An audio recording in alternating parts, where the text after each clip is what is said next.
नमस्कार, बुंदेलखंड न्यूज 24 में आप सभी का स्वागत है। बढ़ते हैं झांसी की कुछ खास खबरों की तरफ। कल हमने आपको नगरा स्थित कृष्णा नगर कॉलोनी में रहने वाले वृद्ध दंपति के इकलौते बेटे के मर्डर के बारे में बताया था।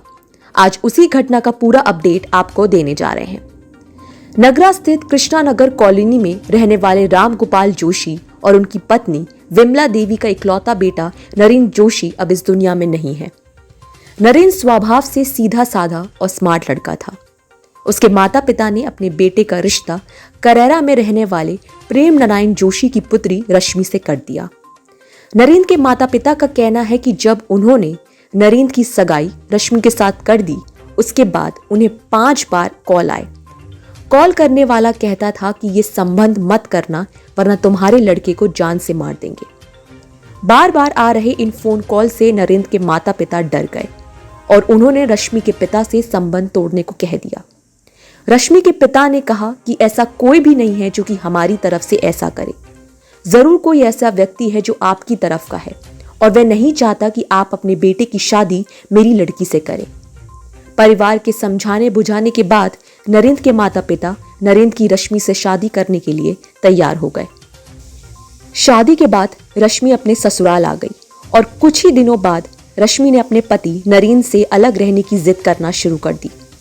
नरेंद्र और उसके माता पिता ने रश्मि को समझाने की कई बार कोशिश की। बाद में नरेंद्र के माता पिता ने अपने ही घर में अपने बेटे बहू को अलग शिफ्ट कर दिया। इसके बाद भी नरेंद्र और रश्मि के बीच खींचातानी चलती रही। रश्मि अक्सर बिना बताए अपने मायके चली जाती और फिर महीनों और कई बार तो बरसों तक वापस नहीं आती थी। इसी बीच रश्मि ने नरेंद्र पर दहेज प्रथा का केस भी लगा दिया। लगभग 3 साल तक केस चलता रहा। केस चलने के दौरान ही नरेंद्र के सालों ने नरेंद्र की पिटाई भी की। 3 साल बाद एक दिन अचानक नरेंद्र की पत्नी रश्मि अपने ससुराल वापस आ गई और दहेज प्रथा के केस पर राजीनामा करने के लिए कहने लगी। इसके बाद नरेंद्र और उसकी पत्नी के बीच राजीनामा हो गया। इसके कुछ समय बाद उसकी पत्नी अपने पति नरेंद्र और बच्चों के साथ ट्यूबवेल रोड स्थित खाती बाबा वाले मकान में सास ससुर से अलग रहने लगी। नरेंद्र वही आटा चक्की चलाकर अपने परिवार और माता पिता का भरण पोषण करने लगा। अब बिल्कुल वैसा ही हो गया था जैसा रश्मि चाहती थी। इसके बाद भी रश्मि के भाई अक्सर नरेंद्र के घर आकर उसको धमकी देते और उसके साथ मारपीट किया करते। नरेंद्र अपने बच्चों के भविष्य को खराब नहीं करना चाहता था, इसलिए वह ये सब सहता रहा।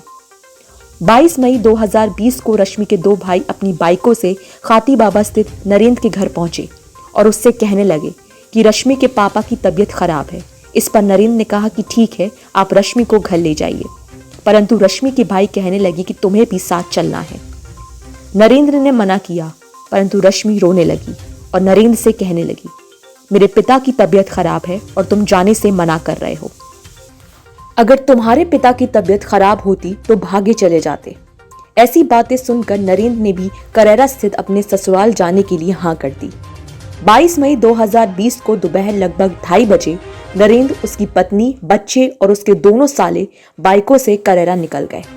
वहां पहुंचकर नरेंद्र को पता चला कि रश्मि के पिता तो एकदम ठीक है। नरेंद्र के करेरा पहुंचने के बाद नरेंद्र की मां ने उसे कॉल लगाकर अचानक करेरा जाने का कारण पूछा तो उसने पूरी बात अपनी मां को बता दी। नरेंद्र ने बताया कि रश्मि के पिता बिल्कुल ठीक हैं, पर ये लोग कह रहे थे कि उनकी तबीयत खराब है और मुझे ले आए। 23 मई 2020 सुबह लगभग 4 बजे करेरा थाने से फोन आया कि नरेंद्र का एक्सीडेंट हो गया। इसके बाद तो मानो नरेंद्र के माता पिता पर गम का पहाड़ टूट पड़ा। जब नरेंद्र के माता पिता दुर्घटना स्थल पर पहुंचे तो नरेंद्र का शव शत विशत हालत में बाइक के पास ही पड़ा था। उसकी बाइक में खरोच का नामो निशान नहीं था। बाइक में लॉक लगा हुआ था। नरेंद्र के सर पर रश्मि का दुपट्टा बंधा था।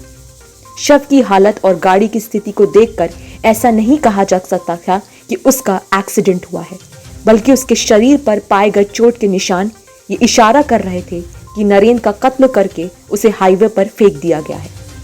इसके बाद जो हुआ वो बहुत चौंका देने वाला था।